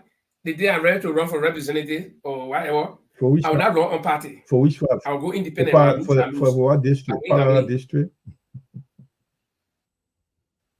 No. For my district number 1 in Pong County. I come from Pong County. I can run for any district anyway. Okay, but the point I'm making here is that I cannot run on any party ticket.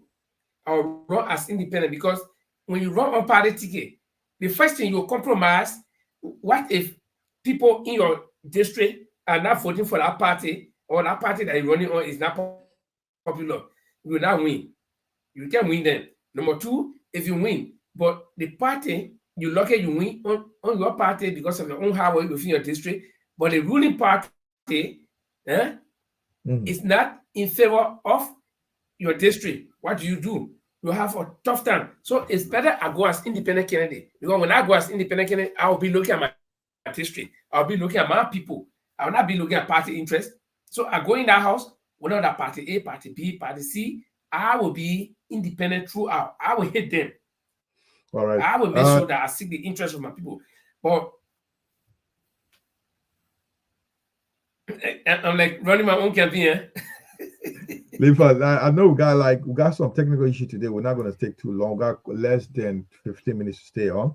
We want to take a break and come back. We'll go roughly through the rest of the newspapers that make headline during the week in Liberia. If you just join us, this is the Bottom Liberia coming to you live from Europe, and we're giving you some review of the Liberian daily newspapers. My name is Jamal Kamara. I'm with Linfo in Norway. Linfo will take a break and we'll be back. After this, we'll go on with the rest of the papers. LBR.com. HotLBR.com. Exclusive from HotLBR.com.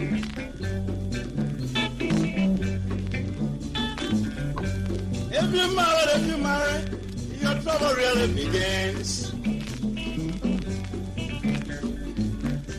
If you marry a brave woman, every day Pambata will let it to Tabatu.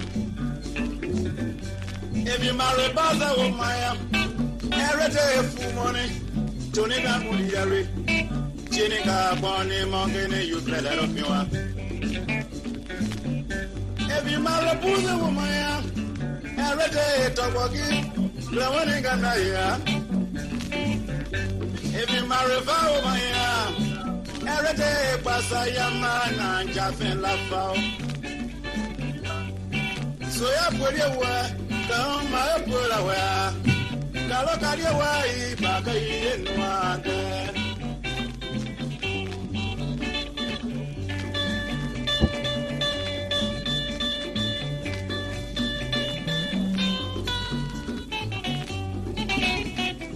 This is the Bottom Line Liberia.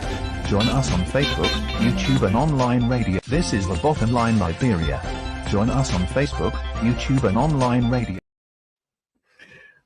Linfo, welcome back. If you just joined us, this is the Bottom Line Liberia. Once again, we're just going through we review Liberia daily newspaper today through our show. We look at major newspapers that make headline during the week from Monday to Friday, every Tuesday from 7 o'clock Liberian time, 8 o'clock UK time, 9 o'clock Central European time. My colleague is in Norway, Linfo Egongoe.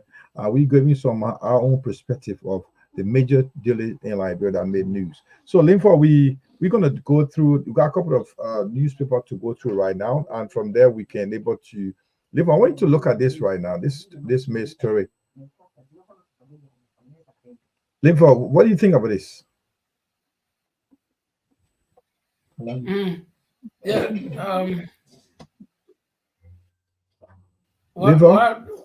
did the story say? I see the picture. This is the I see the picture. Samuel Tier, Liberian was shot dead. A boxer was shot. He was one of the lightweight fighter in Liberia, was shot dead. Okay. So we just he was okay. He was a boxer. Yeah, we just want to say our heart goes to the family. This is special. I think was not done at the ring. So if you see the picture right now, it was not at the ring side, but I think it was up to now. Nobody, we don't have the details about his death, but he was shot dead. The name is Samuel Tier, a Liberian boxer. Just go through that. And where did this take place? Yeah, it may have happened. We try the story right now where it happened. We'll get the story later on before the close. Yeah, this story just came in now. We got this from the New Dawn newspaper Linfo, but we'll get more details on it later on before we end the story. I will just take you to another story. This also has to do with this. But in any case, go on. I'll send you back to the story. I go. Sorry. Yeah. In any case, this is a sad news for Liberia. He's one of those people I think who are keeping Liberia on the map. Every time I sit, Europe being a football country, every time I sit here, I watch all of the the countries in Europe playing with their different clubs, and I see other foreigners playing. Then when I don't see Liberians, I feel so bad. And you got this boy Abraham Davis who is playing in Germany for Bayern Munich. I don't know whether he stayed there, and then he's one of my pride, and so we like to see Liberians participating in things around the world, and that prides us.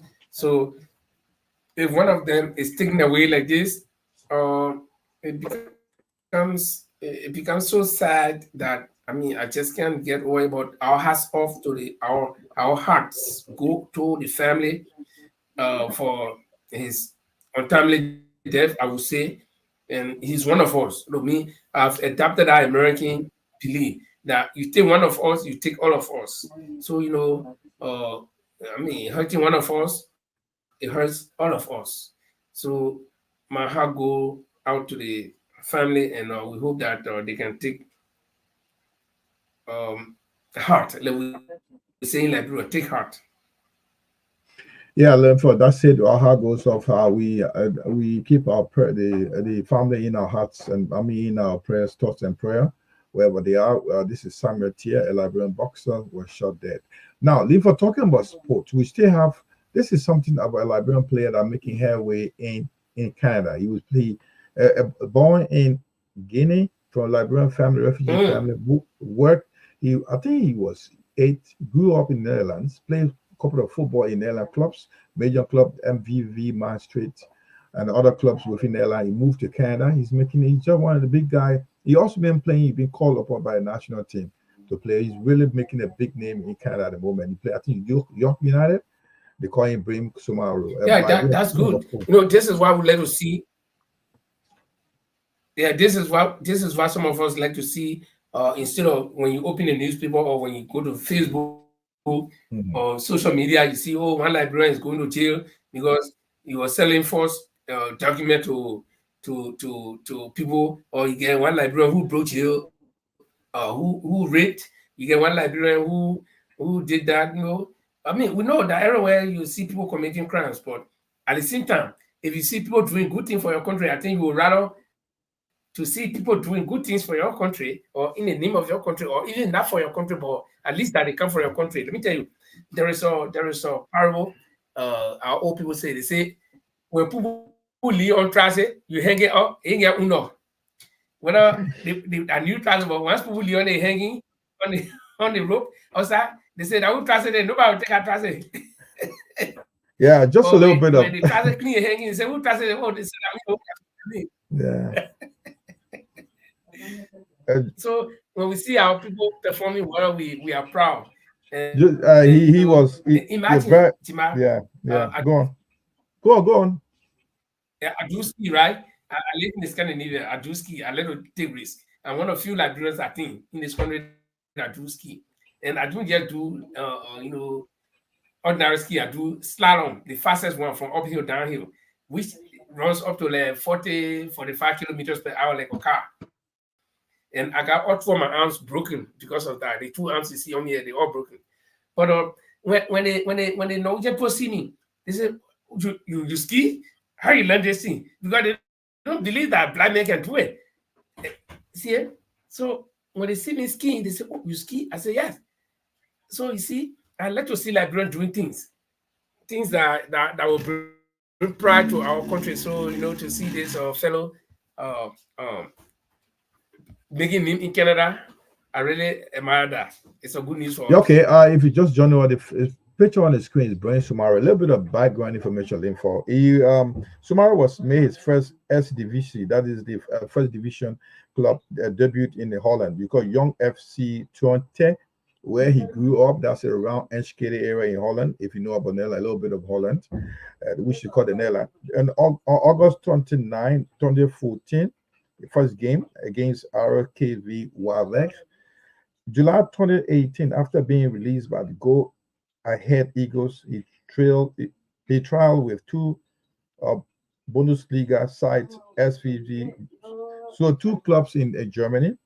And after that, on the 10th of August 2018, Sumaru joined Italian Series B with Livorno He also left the club in 2019 before he signed with the Young FC 20 again in 2020. In August 2020, he moved to FC Den Bosch. He left the club in January 1st, 2021. MVV Maastricht on the deal for the rest of the season.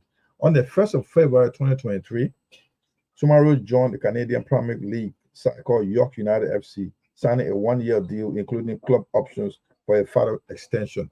That's a little bit of background for him. So he's been I think last week he's been put into the top class. He's one of those defenders that have been playing 90 minutes with the club. He's now one of those sub player. He's been called on the national side to play in Liberia on a couple of international games. Liberian player has been playing for the past months. So that's a little bit on him. So we got a story that your guy is back in the picture. This is a familiar face, Linford. This is you know what is this is Jefferson Koji. He's been the story says like Linford has he been called. Yeah, that's the city mayor, Jefferson Koji. Yeah. I don't know whether he's gonna retain his job though. Well, that's up to the new government to decide. But the story here is not about his job. It's story about the story says here is about criminal court aide George Christopher Z. Willie has granted defense application to subpoena Mosserati County Jefferson Koji and Vanny Telly, a senior officer of. He's been asked to bring Vanny Telly before the court. So since the I think a couple of months ago, Vanny Telly has disappeared. The family are concerned about Vanny Telly. They don't know the word about Vanny Telly. So they ask him. The court is asking. Criminal court is asking Vanny Telly. Jefferson Chair to bring Vanny Telly before the court. Well, I saw that story. I saw another version of the story where both Koji and Vali Sali have been subpoenaed to appear, and again another story from one of the other people was saying that Vali Telly had not been seen for some time. So we don't know. We hope that the both men can appear and they can, defend themselves. So then we take it from there.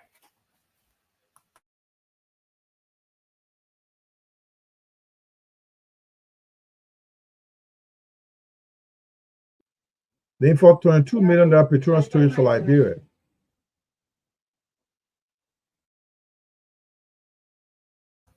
Yeah, that will help.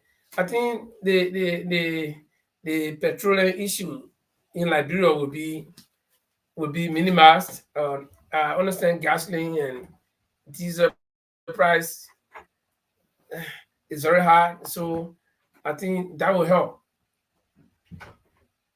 So that's a good news too.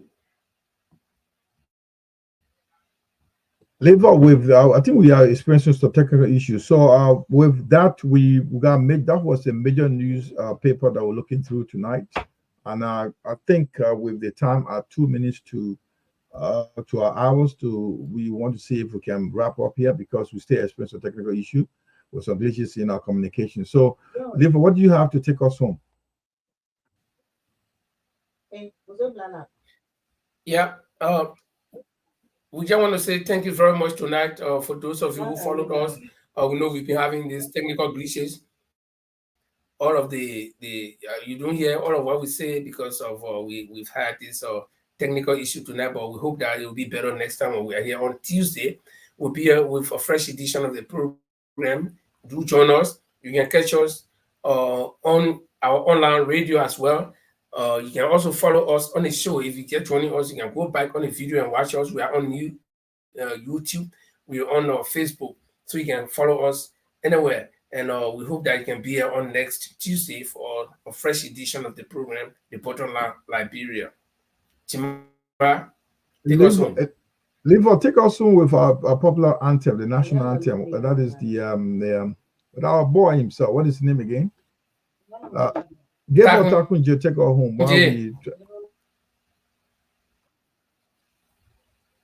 Okay, let me just see if I can get Takun right here. You know, the reason we like this music is that it is timeless. It speaks about all Liberian government. Okay, They are corrupt. They are the liars and the everything. So Takunji will take us home. My people, where you at? Where you at? Wake up from your slumber. Stop sleeping. Whip your hands, whip your hands, whip your hands, whip your. Come on, come on, come on. I know you're sleeping now. Y'all gotta wake up small, yeah? Okay, let's go. The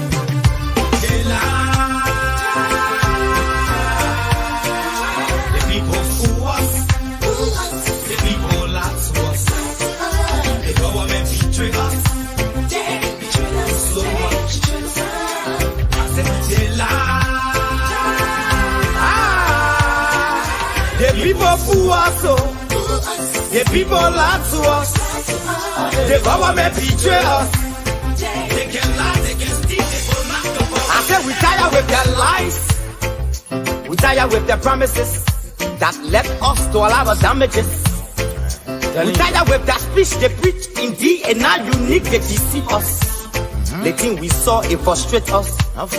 So why did you lie? Why did you steal? Why did you allow the citizens to beat? You see, we just tell you that why we voted you. But you fool us, you screw us, you use us and later on abuse us. So why?